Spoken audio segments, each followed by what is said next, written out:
Parents of Reddit, what is something your child has done that you can never forgive them for? My stepson came into my life when he was 12. He had a younger brother that was 6 at the time, also my stepson. Younger brother was relatively normal, but older stepson was having a lot of trouble in school, got in trouble all the time. Older stepson is in counseling because of his behavior. He's cutting himself in school, there's a suicide attempt. I'm devoting lots of time to trying to help him, trying to fix his life. He's incredibly intelligent and thoughtful. In the middle of this all, we find he has tens of thousands of pictures of child porn on his computer. Edit, only looked at a small sampling, but it was the prepubescent kind. We delete them, consult a lawyer, bring it up in counseling, lock the computer down, install monitoring software. Stepson figures out how to get around everything, is clearly addicted to child pornography. He's 15, nearly 16. He brings home his 14-year-old girlfriend's underwear. I take them away. Edit, his therapy program specifically forbade this. See comments for details. He comes at me with a knife. Police are called, but he's smart and knows how to work them. We find a treatment program to deal with child pornography addiction. Go to counseling once a week and group counseling once a week. Part of this program is admitting your wrongs. You have to come out and admit it in front of the group. He drops a bombshell. He's been molesting his younger brother since he was 6 or 7, and he forcibly raped his now ex-girlfriend. The dad won't press charges because there's no proof, so we have to do this all voluntarily. We have to ask the state to please take him and give him services. If we don't, the state will take his younger brother and place him in protective care. It's a pretty traumatic process. He's removed from the home and placed in a day treatment program by social services, but only after several awkward months. In the meantime, his younger brother is having issues. He throws tantrums all the time, has to be restrained at home. We learn how to restrain our kid to prevent him from hurting himself. Treatment does not go well. He hates the program, hates the restrictions on his life. He's much smarter than the other kids in the program, so he becomes sort of a ringleader. He's labeled high risk and a potential psychopath. Eventually, he's about to turn 18 and the state is going to end their custody over him, since he's a voluntary case. He has to figure out what to do, or he'll be homeless, as he can't come back to living with us. He asks if we could just kick his younger brother out of the home and make him go live in state care so he can come live at home. I forgave him for most of it, but I'll never be able to forgive him for that moment where he was absolutely remorseless, where he asked if he could just take the place of his victim because the path he had chosen made his life harder. He knew very well what he was asking. He was never sorry for his actions. When I was a kid I was playing outside and took a rock from the driveway and carved "I love you mom" in huge letters across the side of my mom's brand new Camaro. She cried to her dad because she didn't know what she should do. How could she punish me for saying I love her? My mom usually explodes when she wants to, but this one time she had to keep it all in. She still says she wants to beat my ass because of that. Well, this will be an interesting one. For the record, I'm the son in question. I remember the day when I told my mother that my 17-year-old girlfriend was pregnant. Something changed in my mother and it definitely was not for the better. I knew I had fucked up, but didn't truly understand the struggle like my mother did. You see, my mother had me when she was 17 also. She had scholarships to go to art school and potentially make something of herself. She ended up taking care of me instead. I remember my mother looking at me and saying, "You are stupid if you choose to take care of that child." We got into a fight over it. I felt that, since I was the dumbass that got my girlfriend knocked up, I should be the one to take care of it. I had computer repair skills and a knack for working hard. Finding work wouldn't be that hard, would it? Fast forward a few years and I can understand just exactly what she meant.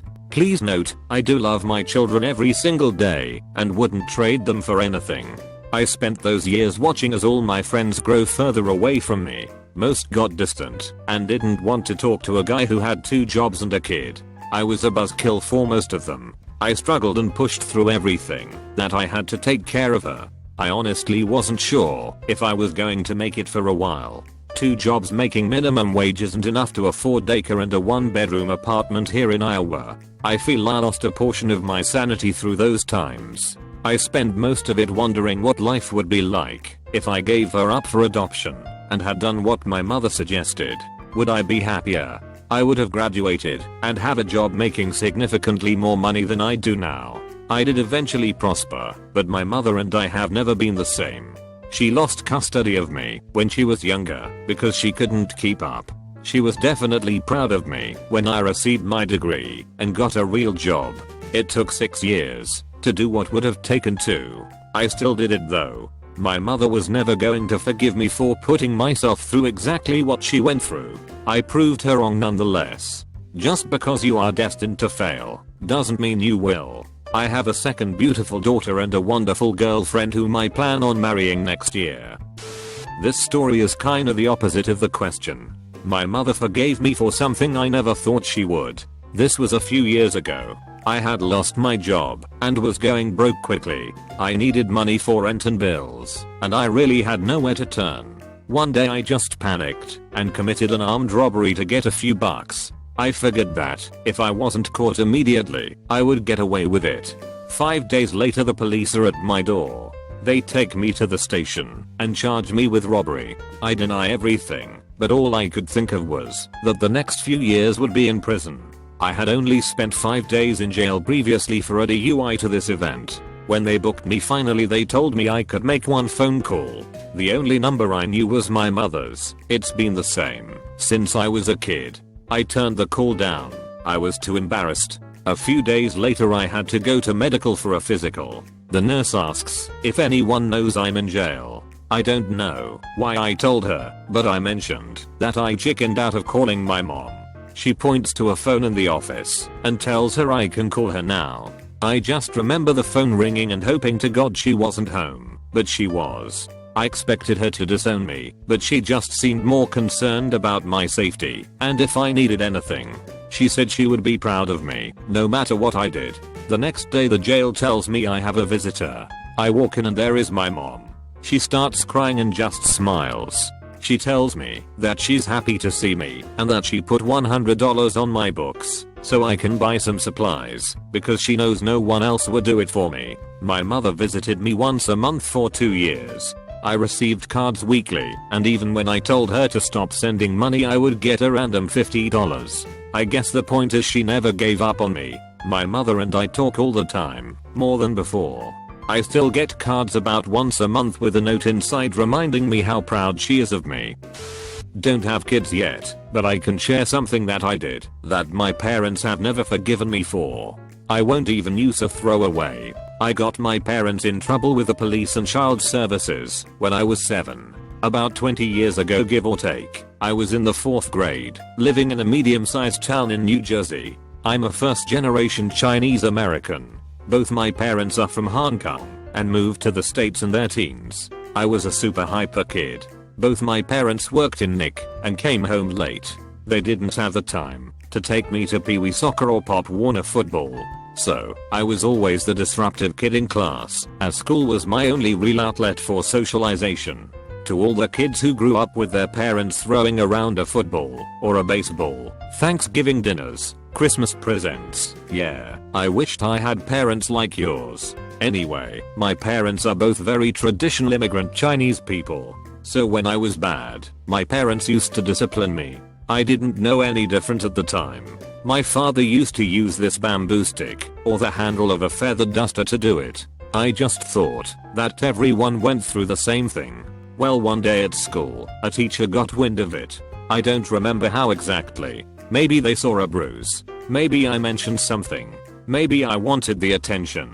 It's all a fuzzy blur, but very quickly, word went from my teacher to nurse, from nurse to principal, from principal onward. You get the point. It got ugly fast. Phone calls were made, and that night detectives were at my house. My parents knew something was up cause they started getting phone calls. When my mom got home from work, I remember she said hey Wap instead of my normal name of Wapoon. She'd never called me that in my life. I knew I fucked up. It was bad. Very bad. I tried explaining that my dad never hit me cause he was angry or enraged. but it was just the way he did things. I guess that lessened what punishments would have come their way. Eventually, things started to clear out. We were lucky, I guess. We had to go through family counseling. My parents never forgave me for that. From that till now, I've been treated as a second-class citizen till the time I left the house and went to college. I would get the 1-ply toilet paper, while everyone else got the 2-ply, so to speak. I had a kid sister whom they babied and gave the world to and celebrated. Growing up, I felt more like a financial liability to my parents, rather than their flesh and blood. I became an angry teenager who listened to a lot of Rage Against the Machine and Papa Roach at the time. I cringe at Papa Roach as I type this. I can empathize with both sides though. To my parents, I was their pride and joy, who inexplicably and suddenly became for them this source of terrible shame and remorse. I guess for a proud traditional Chinese man, I hurt him very much, in a world where Chinese men are taught to be bulletproof emotionally. On the other hand, I think, dude, this is America. This isn't the same place as where you came from. For many years, I have trying to repair my relationship with my parents. Maybe they fucked up. Maybe I fucked up a little too. It taught me that the world isn't perfect and maybe that's okay. I have some serious fears though about me being a shitty dad as a result of all of these things. I hope not. For what it's worth though, I think I'm stronger for it. I don't harbor any ill feelings anymore, despite how awful it must have been for all of us through those years. I hope that one day they will forgive me, because I know I have forgiven them. Not my child, but this is about my younger brother. He's an alcoholic, and has been for the past 15 years. He's only 32. Anyways, when he drinks he's a completely different person. I'm not talking about a sloppy drunk, but more like a possessed demon, filled with absolute hate. He never finished high school, and barely got his JED. Hasn't worked in the past few years. Our mom supports him financially, car paid for, apartment paid for, spending money provided to him. Basically, she's an enabler and he's a manipulator. His drinking is so out of control, I've had to cut him out of my life. It's sad, because he has a nephew who constantly asks for him, and I just have to tell my son Uncle Drunk has moved far away. My brother has never made an honest attempt at sobering up. In fact, he's full of excuses. I can't have that in my life or my family's life anymore, and for that reason I've completely cut all ties with him. I can never forgive him for putting alcohol ahead of family. Although many problems can be traced to fucked up parents, sometimes people are just broken. Or break. When I worked at a psychiatric hospital, I saw both types. One kid in particular stays in my mind. Until he was 12 he was a normal kid. Then he fell off a picnic table onto concrete and damaged the part of his brain that keeps us from being monsters. Whatever horrible impulse popped into his mind, he acted on. At 16 he had raped kids as young as 13, tried to kill nurses, and done frightful things. The saddest part was that he told me once that he could remember when he was different, but he couldn't be that way anymore. His parents would have tried to take care of him forever, but he was a big kid, and once he raped a child, the courts took that decision away from them. You can love them, but when you love a sociopath, you must also protect yourself from them, because they feel absolutely nothing. Sometimes people break. Sometimes they're born broken. Friend of a friend, I met the guy in passing a few times, and he was a major asshole and a horrible person. Lazy as all fuck, this guy hated working. All he wanted to do was watch sports, drink, and eat. He worked only when he absolutely had to, lied to everyone about what he did. Yeah, I work for Dell/IBM/Big Bank/Huger Corp in their fuck it department. And was one of those know-it-all bastards who jump into any conversation and make it about them. He would start some job, work for a bit, then quit because it was not challenging enough, or they don't pay me enough for my knowledge. Sound like he was a smartest 20-something? He was a 50-year-old man-child. He started doing drugs, then lost job after job, because he quickly got to the point where he couldn't stay clean for more than a week. I know he was fired from one job for showing up still drunk from the night before, and another because he was found passed out in the bathroom after shooting up something.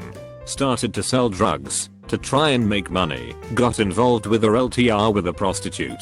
Stole money from his mother. Father died when he was a kid. She was in her 80s, disabled, and not all mentally there. Drove to Oklahoma or Louisiana to gamble at the casinos. Lived in her house. Tried to get her to change her will so he would get everything, and made her sign a fake, handwritten version.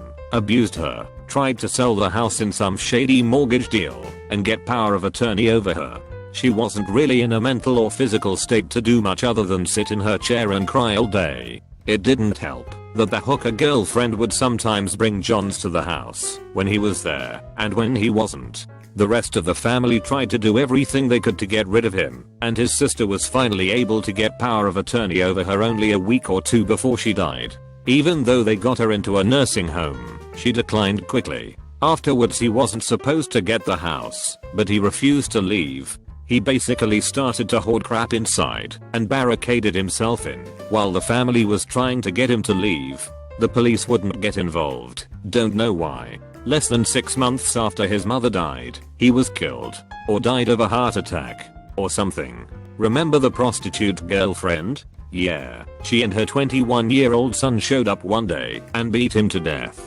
I don't remember if anyone knew what was said, but it was loud, with yelling and screaming, to the point neighbors called the police. The son and his whore mother got in their car and drove off before the cops got there. They walked in, found his body, and since they knew who he was, called his sister and aunts to let them know. No charges, no investigation worth a damn, just another druggie dead, as far as they were concerned. After the rest of the family came in to clean up and sell the house, they found drugs stashed in closets and under trash, and anything of value of the mother's gone.